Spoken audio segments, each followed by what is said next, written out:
I was buried in spreadsheets when my phone buzzed. Mom's name flashed across the screen, and I felt that little nod in my stomach I always get when family calls out of the blue. They never call, they text, and only when they need cash. "Hello," I answered, trying to keep the suspicion out of my voice. "Carol." My mother's voice was weak, barely above a whisper. "I'm not feeling well at all, honey. I've been so dizzy and my chest hurts. Your father's working all the time and I'm here alone." She paused and I heard a shaky breath. "I need you, Carol. I need your help." My brain immediately jumped into problem-solving mode. "What about Linda? Can't she check on you?" Linda was my older sister, always Mom and Dad's golden child. Mom sighed heavily, the sound crackling through the phone. "Linda's so busy with those 3 kids. She can't possibly take care of me right now." I bit my lip. Of course, Linda was too busy. Linda was always too busy for anything that didn't directly benefit her. "Please, Carol," Mom's voice cracked. "Could you come stay with me? Just for 2 weeks until I'm stronger. I wouldn't ask if I wasn't desperate." I glanced at my computer screen. 3 major projects due, client meetings scheduled, and my boss was counting on me. My vacation wasn't supposed to start for another month, but how could I say no to my sick mother? "I'll fly out tomorrow," I said, already mentally calculating what I'd need to do to make this work. "Thank you, sweetheart," Mom said, suddenly sounding a little stronger. "You've always been so dependable." "Yeah, dependable, Carol," the family doormat. After hanging up, I immediately went to my boss's office and knocked on the door. "Got a minute, Tom? It's my mom. She's sick and my dad's working, so there's no one to take care of her. You need to fly home tomorrow for a couple weeks." Tom frowned. "What about your projects?" "The Peterson account." "I know, I'm sorry. I wouldn't ask if it wasn't an emergency." He studied me for a moment, then nodded. "Family comes first. We'll manage. Take the 2 weeks and we'll see you when you get back." Back at my desk, I booked a flight to my hometown for the next morning. I hadn't been back in 4 years. For whole years without a Christmas invitation, birthday call, or holiday gathering. Just occasional texts asking for money. That night, I packed a suitcase and set my alarm. I lived alone in my apartment on the West Coast, about as far from my family as I could get while staying in the continental U.S. It wasn't an accident. The flight was uneventful, just like the taxi ride from the airport to my parents' house. The neighborhood looked the same: tidy lawns, American flags, basketball hoops, and driveways. My parents' house was a small ranch-style home with faded blue siding that needed a fresh coat of paint. I knocked, my heart racing with worry. The door swung open, and there stood my mother, looking perfectly fine. Her hair was freshly colored, her makeup done, and she was wearing earrings that matched her blouse. "Mom," I stood frozen on the doorstep. "Are you okay?" She grabbed my arm and pulled me inside. "Carol, you made it. But your health? You said you were sick." Mom laughed and waved her hand dismissively. "Oh, that was just a little fib to get you to come home. Surprise." I stood in the entryway, my suitcase still in my hand as my brain tried to process what was happening. From the living room, I heard voices and laughter. "Look who's here." "Everyone," Mom called out. I followed her into the living room, where my father sat in his recliner, newspaper in hand. On the couch was my sister, Linda, her husband, Mike, and their 3 kids, Emma, Tyler, and baby Zoe, whom I barely recognized since I'd only seen them a handful of times. "Carol," Linda said with a bright smile that didn't reach her eyes, "you actually came."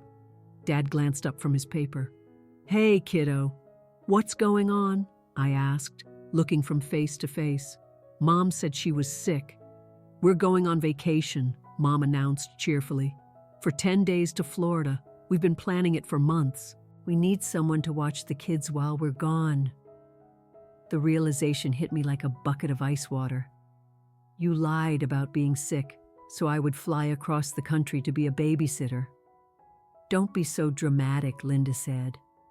It's not like your job is that important. No one will even notice you're gone.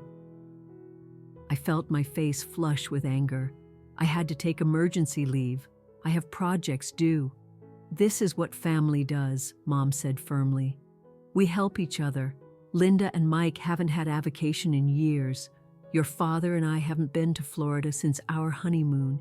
It's important.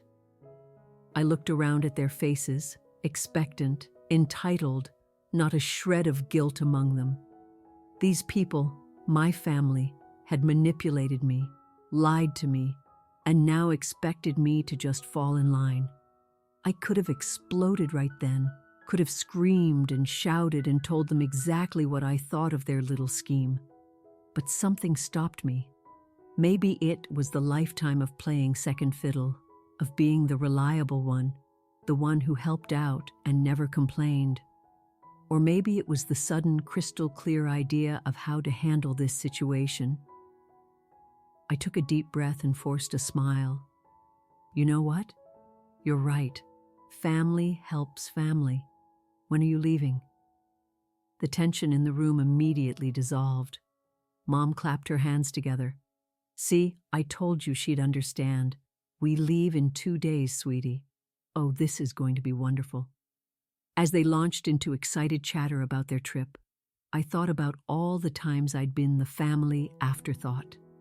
How I'd helped Mom clean while Linda went out with friends. How I'd started working at 16 while my parents paid for Linda's college. How I'd gotten a full scholarship and moved states away and my parents barely noticed. How they only called when they needed money they never paid back. Yeah, family helps family, and I was about to help them learn a valuable lesson. That night, we all sat around the dining table for dinner. Mom had made her lasagna, the one thing she could cook that wasn't half bad, and everyone was buzzing about their upcoming vacation. We got an amazing deal on the hotel, Dad said, scooping another helping onto his plate, right on the beach in Tampa. That's great, I said, forcing a smile while my mind raced with possibilities for my revenge. Mike, Linda's husband, was going on about the golf courses he planned to play. I barely knew the guy. He'd married Linda 6 years ago, and I'd only seen him maybe 3 times. He seemed nice enough, but he was fully on board with using me as free childcare. Carol. We wrote down all the kids' schedules, Mom said, passing me a color-coded printout. Zoe still wakes up at night sometimes, but Tyler and Emma sleep through. Tyler has a thing about his food not touching, and Emma needs her special blanket for nap time. I nodded and took the paper, pretending to study it carefully. Got it. Anything else I should know? Tyler's allergic to strawberries. Linda said, and Emma has soccer practice on Tuesday and Thursday. You'll need to drive her. No problem, I said, even though I didn't have a car here. They just assumed I'd figure it out like always. After dinner, Linda, Mike, and the kids went upstairs to the guest room they were staying in. Dad turned on a baseball game, and Mom started clearing dishes. I took the opportunity to slip away to my old bedroom. It was basically a storage room now, with boxes stacked against the walls and a twin bed crammed in the corner. He sat on the bed, closed the door, and pulled out my phone. I dialed Tom, my boss. My hands were shaking a little. Carol, everything okay with your mom? He answered. Not exactly, I said, and then told him the whole story. How my mother had faked being sick just to trick me into babysitting. Tom was quiet for a moment. Wow, that's pretty manipulative. Yeah, I felt tears stinging my eyes. I'm sorry I left work for this. I should have known something was up. Hey, don't apologize. You were trying to do the right thing. Tom paused. So what are you going to do? I don't know. Part of me wants to just book a flight home right now. You could do that, he said. Or you could take a real vacation. You've got the time off already. Might as well use it for yourself. I blinked. The idea taking root immediately, you think? Absolutely. Look, we've already reassigned your projects. Take the time, Carol. You deserve it after this stunt they pulled. After hanging up, I immediately opened my laptop and started searching for vacation spots. If my family was going to Florida, I definitely wanted to go somewhere else, somewhere better. Mexico caught my eye, Cancun specifically. White sand beaches, clear blue water, and what do you know? Our sort with a room available starting the day after tomorrow, the exact same day my family was scheduled to leave. I booked it without hesitation. Then I found flights, an early morning one that would get me out of town before my family's afternoon departure. I'd be sipping a margarita on the beach before they even boarded their plane. The next morning, I played along with the family preparations. Mom and Linda were running around making lists. Dad was checking travel documents, and the kids were excited and hyper. I used the opportunity to sneak out to a nearby shopping center.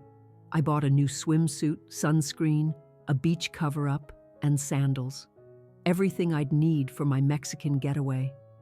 I hid my new purchases in my suitcase, buried under my regular clothes. That night, I double-checked my flights and hotel reservation, making sure everything was set. I felt a little guilty about the kids.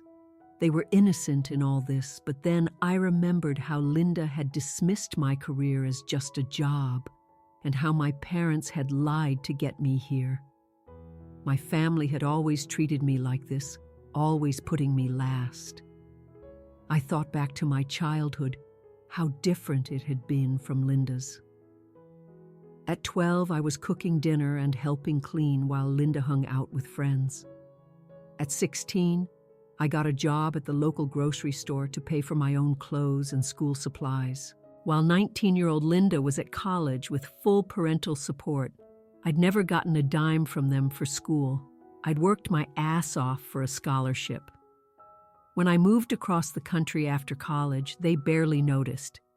They didn't visit, didn't call except to ask for money. Money they never paid back. And now the ultimate manipulation.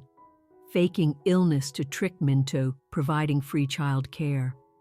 No, I didn't feel guilty anymore. They'd made their choices. Now I was making mine. The next morning, departure day, I got up early. My flight was at 8 a.m., theirs was at 2 p.m. I needed to be out of the house by 6 a.m. to make it to the airport in time. I quietly packed my things and carefully opened my bedroom window. The bushes below would hide my suitcase until I could retrieve it. I gently dropped it out, wincing at the soft thud as it hit the ground. A few minutes later, Mom knocked on my door. "Carol, you're up early." I opened the door already dressed. "Yeah, I thought I'd run to the convenience store and get some groceries and stuff for the kids before you all leave." "That's so thoughtful," Mom said, looking genuinely pleased. "We're leaving for the airport in about 4 hours. Will you be back by then?" "Oh, definitely," I lied smoothly. "I'll just be 15 minutes or so." I walked downstairs, said a quick goodbye to Dad, who was making coffee in the kitchen, and headed out the front door. I circled around to the side of the house, grabbed my suitcase from the bushes, and walked quickly down the street. Once I was safely out of sight of the house, I called a taxi. The taxi pulled up, and I got in without looking back.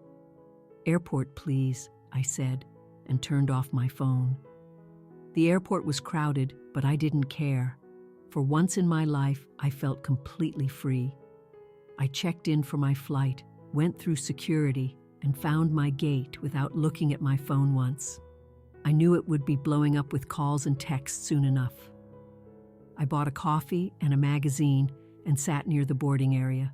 For the first time since Mom's phone call, I felt myself relaxing. No one was asking me for money. No one was telling me what to do. No one was making me feel like I didn't matter. When they called my boarding group, I got on the plane with a smile on my face. I settled into my window seat, fastened my seatbelt, and only then did I check the time.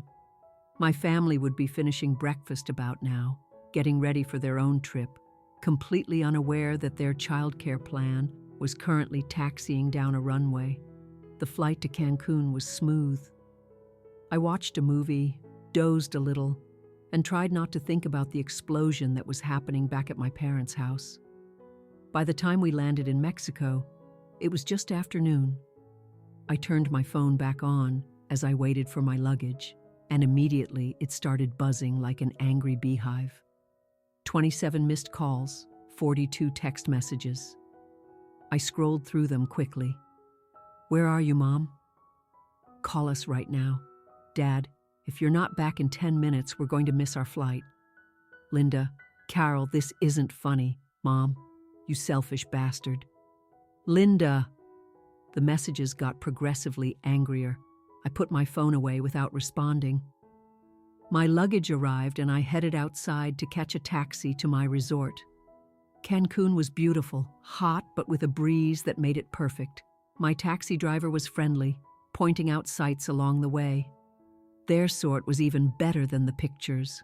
A sprawling white building with multiple pools, palm trees, and the ocean right there. I checked in, went to my room, and took a long shower.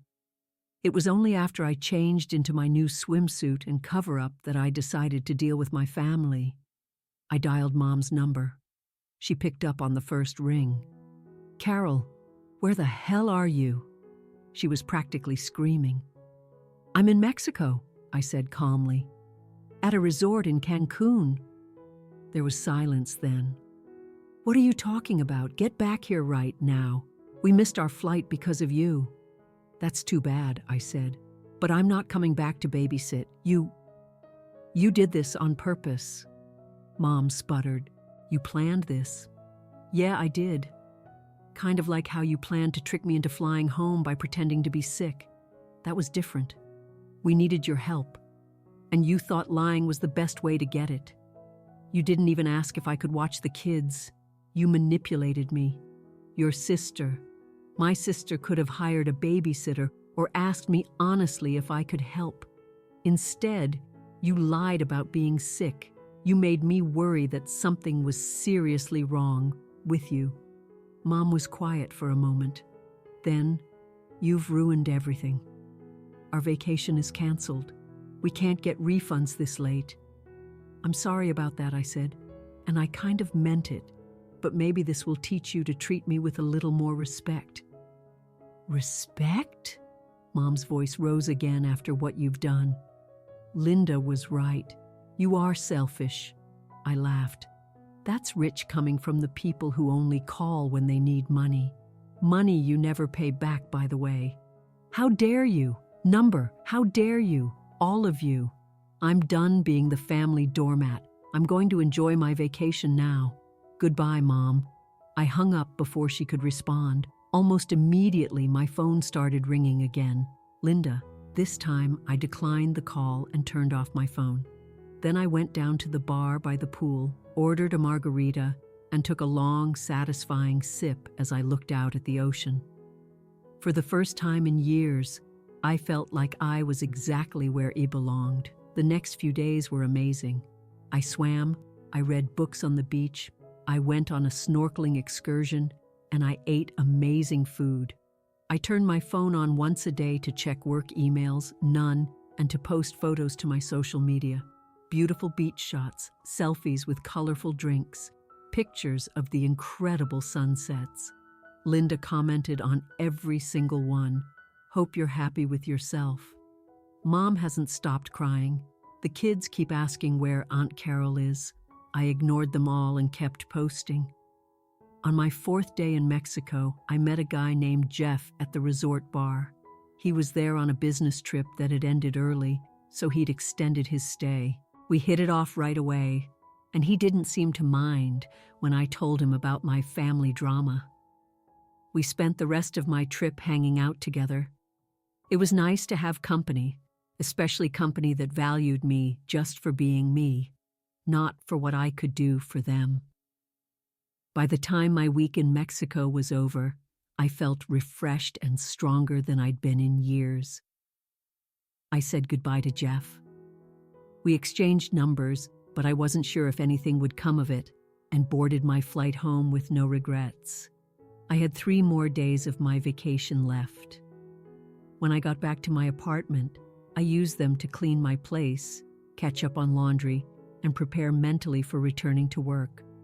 Tom had emailed to check in, and I assured him I'd be back as planned. My phone had finally stopped blowing up with calls and texts from my family. The silence was actually more unnerving than the anger had been. Then on the day before I was due back at work, my phone rang. It was my Aunt Marge, Mom's sister. "Carol, it's your Aunt Marge." "Hi, Aunt Marge," I said cautiously. We weren't close, but she'd always been kind to me. "I heard what happened with your parents and Linda. They're telling everyone you ruined their vacation." I sighed. "Did they mention that they lied about Mom being sick to trick me into babysitting?" "No," Marge said slowly. "They left that part out. I told Aunt Marge everything, the fake illness, the babysitting scheme, all of it. When I finished, there was silence on the line. "Well, I'll be damned," she finally said. "Your mother always did have a flair for the dramatic, but this is something else." "So you believe me?" I asked. "Of course I do. I love my sister, but she's always played favorites with you girls. I saw it when you were kids. It wasn't right then, and it's not right now." Her words hit me hard. I'd spent so many years thinking it was just me, that I was imagining things or being too sensitive. "Thank you," I whispered. "Carol, what you did was pretty bold," Aunt Marge continued. "But I can't say I blame you. Sometimes people need a wake-up call." We talked a bit longer and I hung up feeling better. At least one family member was on my side. The next day I went back to work. Tom greeted me with a smile. "Welcome back. How was Mexico?" "Amazing," I said, and meant it. "Thank you for suggesting it." "And the family drama?" I shrugged. "Still dramatic, but I'm done letting it control me." The next few weeks passed quietly. No calls from Mom, Dad, or Linda. I threw myself into my work, caught up on my projects, and even started dating. Jeff long distance after he called to say he couldn't stop thinking about me.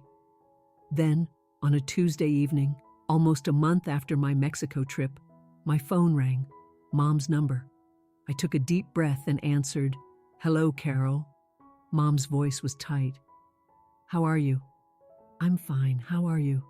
"We've been better," she said stiffly. "Your father and I have been talking about what happened." I waited.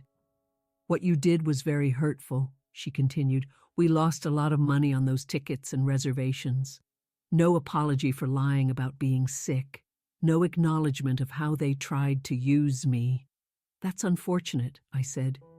"Maybe next time you should hire a babysitter instead of lying to get me there." Mom sighed heavily. "We didn't lie. We just stretched the truth a bit. Families help each other, Carol. That's what they do. Is that what we do? Because from where I'm standing, it seems like I help you and you take advantage. That's not fair, isn't it? When's the last time you called just to see how I'm doing? Not to ask for money, not to ask for a favor, just to talk to your daughter." Silence. That's what I thought. I said, "Look, Mom, I'm not saying what I did wasn't petty. It was. But I'm done being the family ATM and free babysitting service." "So what are you saying?" Mo masked, her voice small. "I'm saying, if you want a relationship with me, it needs to be a two-way street. I need to feel valued, not just useful." More silence, then I'll think about what you've said. "You do that," I replied. "Goodbye, Mom." I hung up, not knowing if that was the start of healing or the final nail in the coffin of our relationship. Either way, I didn't regret standing up for myself. That weekend, I got a text from Linda. "The kids miss you. No apology, no acknowledgement of wrongdoing. Justicing her children as emotional leverage. Classic Linda move." I didn't respond. Life went on. I got a promotion at work. Jeff and I continued dating. He even flew out to visit me, and we had a great weekend showing him around my city. I made new friends through a hiking club I joined. 3 months after the Mexico incident, I got another call from Aunt Marge. "I thought you'd want to know," she said. "Your mother admitted, Tom, that they were wrong to lie to you." She didn't use those exact words. Of course not," I said with a small smile. "But she did say they should have been more straightforward about needing help with the kids. That's practically an admission of guilt from your mother." I laughed. "I guess it is. Give them time, Carol. They're stubborn, but they do love you." "Do they?" I asked quietly. In their way, Aunt Marge said, "It's not perfect, but it's there." After we hung up, I sat thinking about family, the one we're born with and the one we choose. I'd spent so many years trying to earn my parents' and sisters' approval, their love. It had never worked. Maybe it never would. And maybe that was okay. I built a good life for myself. I had a career I loved, friends who valued me, and possibly a promising relationship with Jeff. I didn't need to be the family doormat anymore to feel worthy of love. A week later, I got a card in the mail. Inside was a check and a note in my mother's handwriting for the money we borrowed. "Sorry it took so long. Love, Mom." It wasn't a full apology. It wasn't a promise to do better. But it was something, an acknowledgement at least. I deposited the check and sent a brief thank you text. Baby steps. Did I want to reconcile with my family? I wasn't sure. Part of me did miss them despite everything. But another part of me was afraid of falling back into old patterns, of letting them use me again. For now, I was happy keeping my distance.